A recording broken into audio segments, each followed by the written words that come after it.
and welcome back to the Stitch Sessions.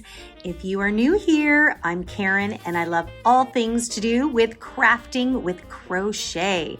Happy holidays as well. We're now into the season.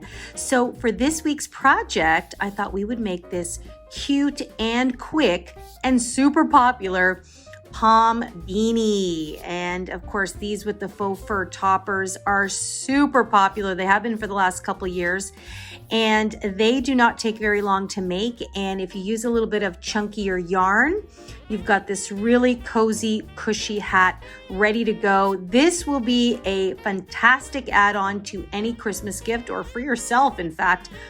These generally, I can work one of these up within an hour. So they are very quick to make and super simple. The trick, of course, is to use some bulkier yarn. That'll work it up a little bit quicker. And we're simply using the half double crochet stitch for the whole thing. Just some rows we work into the back loops and some rows we work into the bottom front loops, just to give it this kind of knit-like effect. So some people might look at it and think it's knitted, but it's actually crocheted. And I love this because it's so nice and cozy, like I said. And I'm generally not a hat person, but I really liked this design and how nice and cozy it feels, and perfect if you're going out for a nice winter walk or you're walking the dog or anything like that. So I think this will be a fantastic gift for yourself or anyone else this holiday season, or anytime actually throughout the winter. So without further ado, let's get on to the materials you're going to need to create your Pom Beanie. Okay, so the yarn I'm using for this beanie is the Charisma yarn by Loops and Threads. You will only need one skein of these if you're doing actually for any size. So my size hat that I just showed you is an adult size hat, and I was able to do it with one skein. Now, if you want to add a little extra trim, you might have to go into a second skein, but I was able to do it in one. And of course, if you're doing this for a child or a toddler, you'll definitely have enough. In fact, if you do it for a toddler and under, you could probably get 2 beanies out of this. So it's really good. I love it. It's nice and soft. It comes in an 85-gram skein, which contains 93 yards or 85 meters. And just so you know, the consistency is actually 100% acrylic. You might think that it's got a little bit of wool in it, but it actually doesn't. It is acrylic. And the colorway that I'm using here is called Clay Heather. And I actually really like it because it's got a little bit of this vintagey Christmas feel as well. So it's not red, it's not orange, it's not brown, it's something nicely in between. So that's the yarn I'm going to be using. You will need a pom-pom. Now you can make one yourself, but again, these faux fur ones are really popular right now.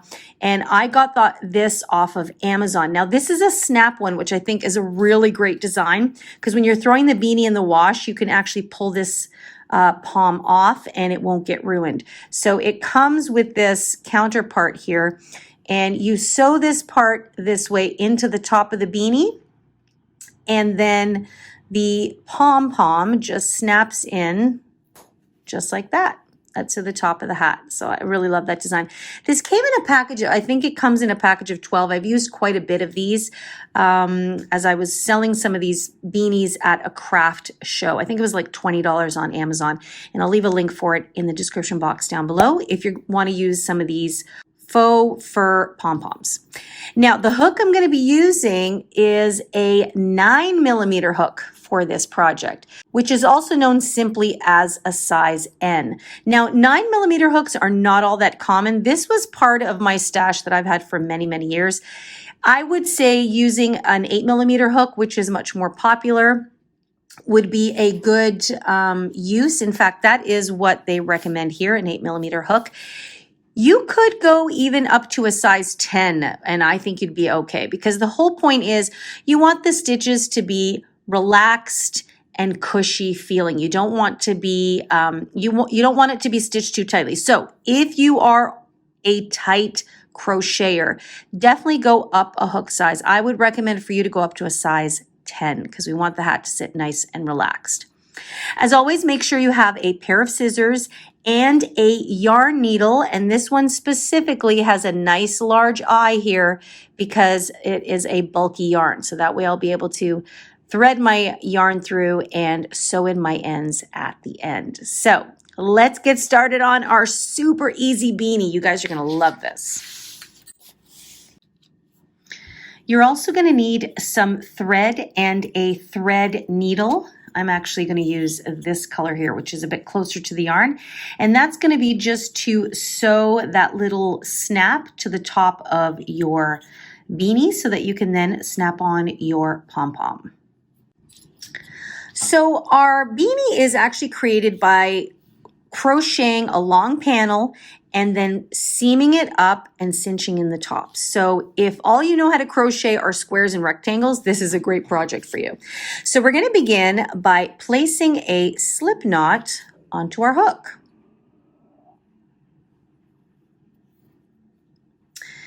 And so for my beanie, I'm making it for an adult, so I am going to stitch up 30 chains. Okay. Now, if you want to make this for a child, I do have a hat sizing chart on the Crochet Crafty website. I will leave a link for that in the description box down below. Just check that for the hat height. And however many chains it takes you to get to that height, that will be the perfect chain length for you. Remember that we are cinching it in at the top, so I always give an extra chain or two to accommodate for that. And remember, our brim is going to fold over, so even if it's a bit too long, you can fold over the brim. Okay, so I'm going to go ahead and chain up 30 for me, and I'll meet back up with you here shortly.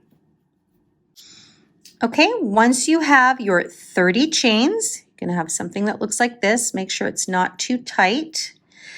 And now what we're gonna do is we are going to find the second chain from the hook. Remember that we never count that loop that's on the hook. We're gonna count 1 and 2, and into that chain, we're gonna place a half double crochet. Just like that. So you pull through all 3 loops. And then into the next chain, I'm going to do the same thing. I'm going to place a half double crochet. And in fact, that is what you're going to do into each and every single chain until you get to the end of your row. And that will finish off row number 1. Okay, so I've completed row number 1, and I have something that looks like this. So you can see those half double crochets are sitting very nicely. Once you've completed row number 1, you will have a total of 29 stitches. Remember that we crocheted into the second chain from the hook. So from now on, each row after this will always have 29 stitches. And now we're going to move on to row number 2. Okay, so for row number 2, we're going to continue placing 1 half double crochet into each stitch. But this time what we're going to do is we are going to work into the front bottom loops of our stitch. Now I know this yarn color might make a little tricky to see, but let me just grab my yarn needle here. So if we turn our work here, okay, so see, these are V's. These are the tops of the stitches. So this is actually going into the stitch when you've got that V forming right there. Now, if you look at the front of our work, which is actually the back of the stitch, there's also a V right here along the side. See, like that? So this is the front loop, and then this is the front bottom loop.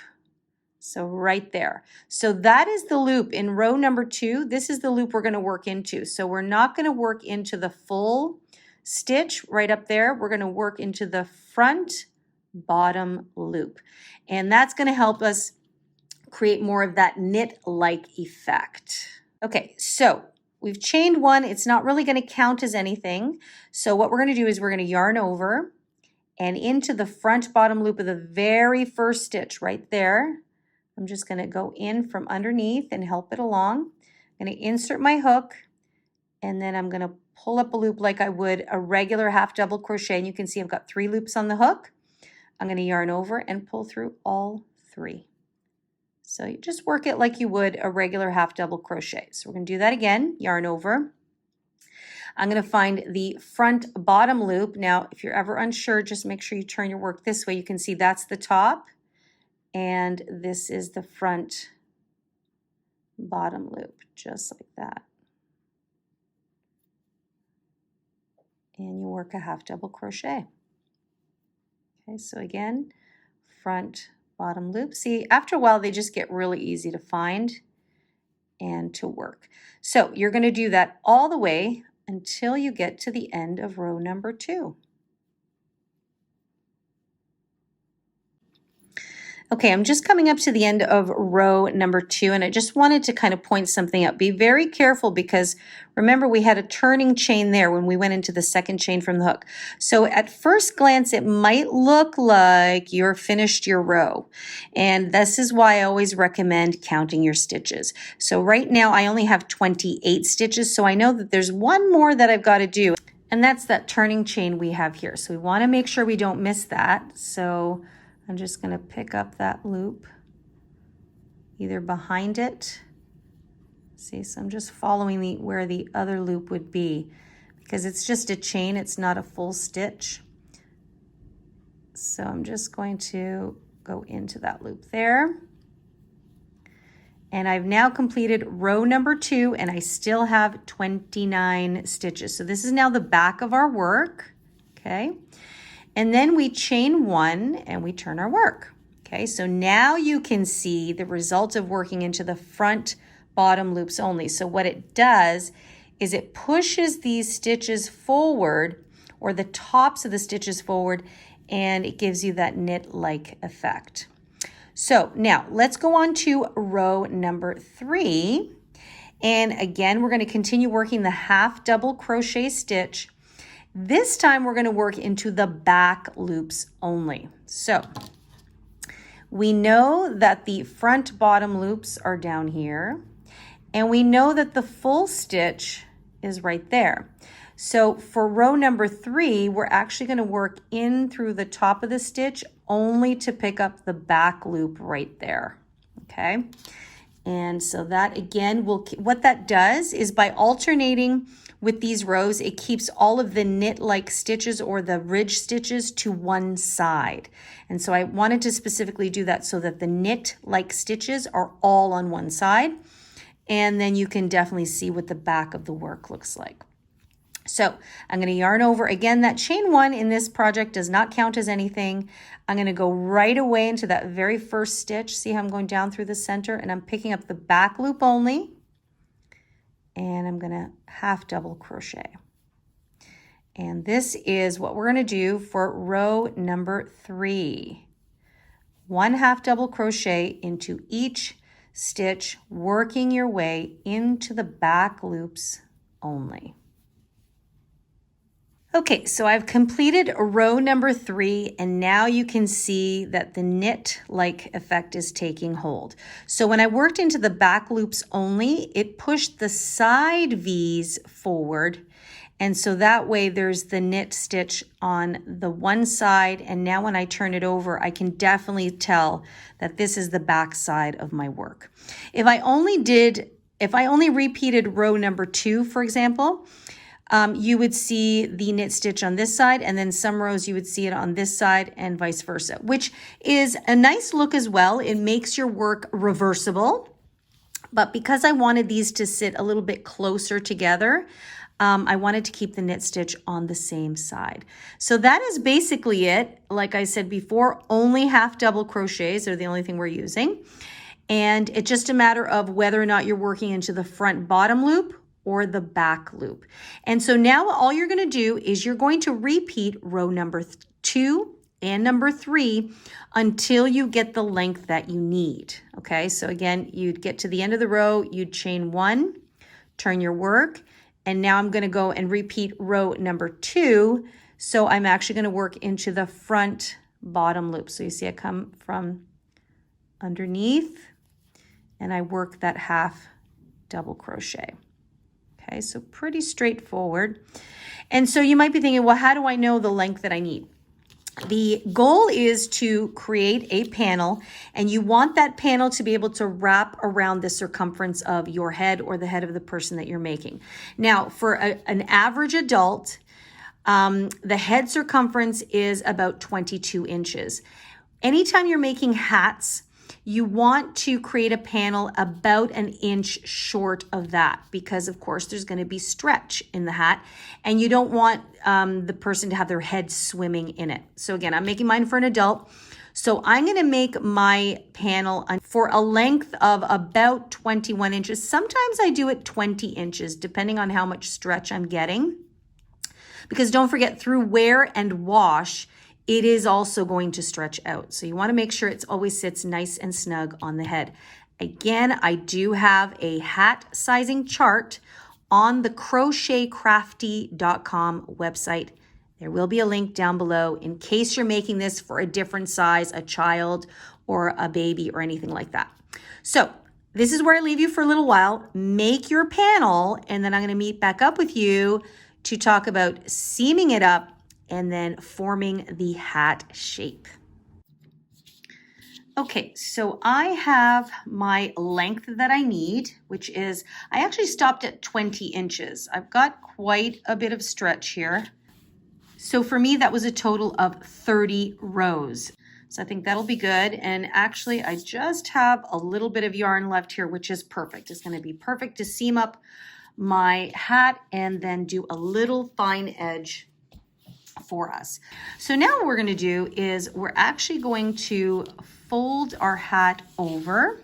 So it's going to look just basically like this long tube. It's almost going to look weird because it's going to look like it's really tall and really thin here. But it will all make sense once we cinch the top in like that, and then it'll look much more like a hat. So you do want to have the right sides facing out. So I'm just gonna match my top up here. So in this case, my loop ends up being on the right. If your loop ends up being on the left, you're just gonna do it this way and you are good to go. And the reason why I'm mentioning that, because most of you might think, well, what difference does it make? The difference is because we're going to be seaming this up into the partial loops, and it will make a difference which side your loop is on. So because my loop is on the right side in front, and the reason why I'm doing it this way and not this way, obviously, is because I am right-handed. So if my loop is on this side, what I'm going to do is I'm going to find the corresponding stitch on the front panel. So this was the original foundation chain. So I'm just going to insert my hook into, into that first chain. And then I'm going to take the loop. I'm just going to loop it over my hook. Oops. Let's tighten that up a little bit. Okay, so I'm going to put that over my hook, and then I'm going to pull that through that first stitch. So now our sides are together. And now we're simply going to slip stitch all the way up to the top. So that's what's going to give us that initial tube. So this is technically already stitched in the first one. So I'm going to go into the second stitch, which is that second chain there, insert my hook. And now I'm going to find the corresponding stitch. Now here's where it's going to get interesting. So this is the side V here. And if I turn my stitch, there are the top two loops there. So I'm going to work into the front loops here. Okay, so that's the loop that's closest to me. And then I'm going to pull through and just slip stitch through all of those loops, including the one on my hook. So again, I'm going to go into the next one, finding the next stitch, which is right there. And then I'm going to go into the corresponding stitch and find the front loop. Now be careful not to go in the front bottom loop. You just want to go into the front loop. And you can see right there, it's going through nicely. So the reason why we do it like this is so that it just still creates, and you might not be able to see it just yet. Once your hat is all seamed up, it still creates that knit-like effect and it blends in beautifully. Now, if you ended your row on this side and your loop was here, so your foundation chain would now be in the front panel and your regular loops would be in the back panel. So in that case, you just want to make sure you take the back loop, because remember, it's now facing you this way. So what was the front loop on this side, see? When you turn it over, it becomes the back loop. So when I'd go to slip stitch it, I'd go into the back loop and then I'd pick up the chain before I slip stitch. This is just a little extra way you can make it look super finessed. If you found that a bit confusing, don't worry at all about it. You can just do a regular slip stitch method into the full stitch and it will be just fine. I'm just being a little extra kind of fancy, I guess we'll call it. So I'm going into the front panel and then I find the front loop of the back panel. See, so I've got front panel, back panel, and then I've got the loop on my hook, and then I yarn over and pull through all 3 of these loops. And that's it, that's all. That's all you're gonna do until you get to the end or the top of your tube-like shape now. Okay, so I finished slip stitching up my sides. So you've got a nice long tube that looks like that. And so when you open it up, you see how the ribbing that it creates just blends beautifully. It's almost very hard to tell where the seam is. Unless you bring it up close, you can see that the slip stitched portion is raised up a bit.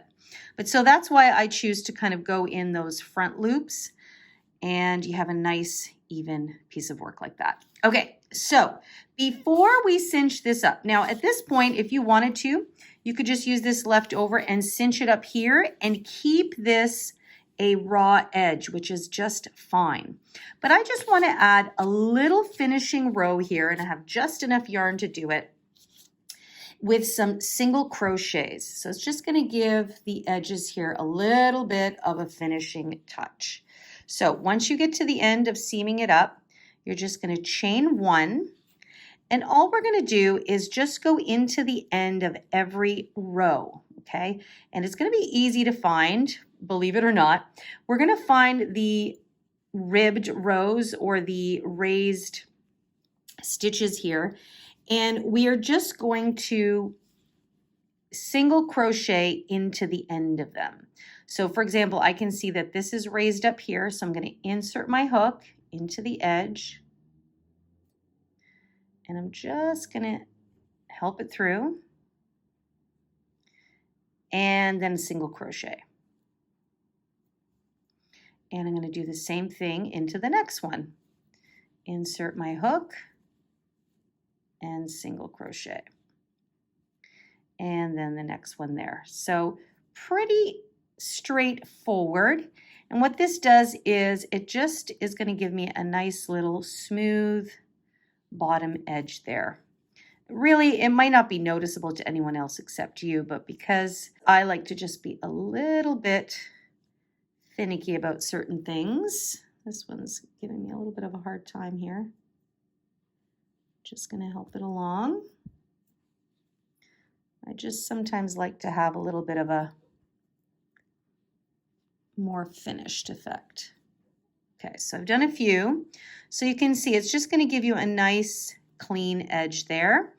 And it will kind of just snuggle in the rim just a little bit, but pretty straightforward, and it just kind of allows your rows to have a nice neat finish. Okay, so nice and easy, 1 single crochet to the edge of each kind of braided row there. You're going to go all the way to the end. And when you get to the end, you're going to slip stitch to join your round. And then you're going to snip your yarn. And you should have just enough left to then turn it over. And we're going to cinch up the actual other side. Okay, so I'll meet back up with you here shortly. Okay, so I've finished sewing up my edge there, and I've got just enough left to help us cinch in our top. So we're almost there. So now what we need to do is we just need to bring back our yarn needle and we are going to thread our yarn here. Now at this point, I would recommend you to turn your hat inside out. Okay, so that you have the outside in. And so we're just going to take our threaded up yarn here, and then you can leave that out. So now for some hats, I would weave in, back and forth like this. So just show you real quick. So you can go in and out and in and out, kind of like a weave, and pull it shut. The thing is, because this is such bulky yarn, I'm actually going to do the cross stitch method, I call it. So I'm going to start off first by going in through here and going right across there. So it's basically kind of splitting it in half, just like that. And then I'll do it a second time, sometimes a third time. Okay. Then you can just tie that end in at the end. So now you've got these two sections. And then what I'll do is I will turn it opposite so that they are pinched in the middle again this way. So see how it's creating 4 little loops? And then I'll go through here all the way to the other end and cinch that shut there. Just like that. And then I keep doing that again. So then I do it individually. I bring this one down, and then I do the same thing. And I just keep going until it's all cinched in, right? So then I bring this one down and do this. See how it's getting really bunched in? And then if I have some yarn left over, I just go individually and I just kind of whip stitch the top so that it's all nicely cinched in together. So pretty straightforward. We're not going to do the whole thing. You guys can kind of figure out how to sew. And then once I'm done that, then I just take my snap and I'm going to sew it. Make sure, because I've done this mistake before, this little raised edge has to go downward because that is what your pom-pom snaps into. See how it's got a raised edge here? So it's going to snap in. If you sew it with the raised edge up, now you don't have the ability to snap in because both of these are raised. So make sure when you place it on the hat, you place it with the raised edge down, and then I just whip stitch it. Again, I've done lots of projects where I show you how I sew it in. You're just gonna whip stitch into these 4 holes there, just making sure that you're hiding your thread inside your yarn, and that will go right up on the top here once your hat is cinched up. And once you're done that, we'll be ready to add the final piece to your beanie. Okay guys, so I have finished cinching in my top, so you can see, so let me just turn that right side out. So see, once you kind of start gathering it all in, just a little bit more even when you sew it. So when you turn it right side out, and I've already sewn my little snap in there, see it almost creates like a little flower-like effect, but everything is nicely sealed. And I sewed in, so you can see I used that brown yarn. I just felt like it blended in a little bit more. And now the final touch is to bring in my fur pom, and you might need to little fluff it up a bit more. And I'm just going to snap it into place. There we go. And my pom beanie is complete. So you can wear it just long and loose and floppy. Like some people like the fact that it flops down. And then some people like that brim turned up. So you see how much, look at how much it's stretching already. So you can really wear it any which way you like. Super easy, very quick. And you can whip up a bunch of these if you like. This is why I really liked using that Charisma yarn. It's bulky, but it just sits so cushy and soft. I just love it. So I hope you guys found this as easy as I told you it was going to be, as long as you're comfortable with your half double crochets, you are good to go. Now, if there's anything at all that you still might have a question about, of course, you guys know, make sure to leave me a question in the comment box down below. But many of you do like to send me emails, which I love to receive, by the way. So you can send me a message directly at info@crochetcrafty.com. That's the website. Now make sure to visit me on crochetcrafty.com, where you'll find some extra bonus tools. So a lot of my sizing charts are on there. So we've got hat sizing charts. If you're doing cardigans or pullovers, there's sizing charts for kids, babies, adults, all of that fun stuff. There's also lots of free written patterns on there. And if you're looking for some additional written patterns, there's also a link to my Etsy shop, which is Crochet Crafty Canada. So lots of goodies on the website there for you. And as always, if this is your first time hanging out with me and you've enjoyed this tutorial and want to check out more of them, make sure to click that red subscribe button and press the notification bell so you'll be notified every time I upload a brand new video, which is every Wednesday morning. And thanks as always to all my crochet friends that come and hang out with me every week. And did you guys watch my Christmas crochet tour? Make sure you check that out, because in the video I talk about how I'm going to be doing a 10,000 subscriber giveaway. Now, I am sitting at about 9,300 right now. My goal is to hit 10,000 by Christmas. Come on, guys. I know we can do this. So if we hit 10,000 by Christmas of 2022, I will be announcing a giveaway. And this is open to everyone and everywhere. So make sure to go and watch that video. I'll leave a link for it in the description box down below. Watch it to the end. I tell you how to enter for the giveaway.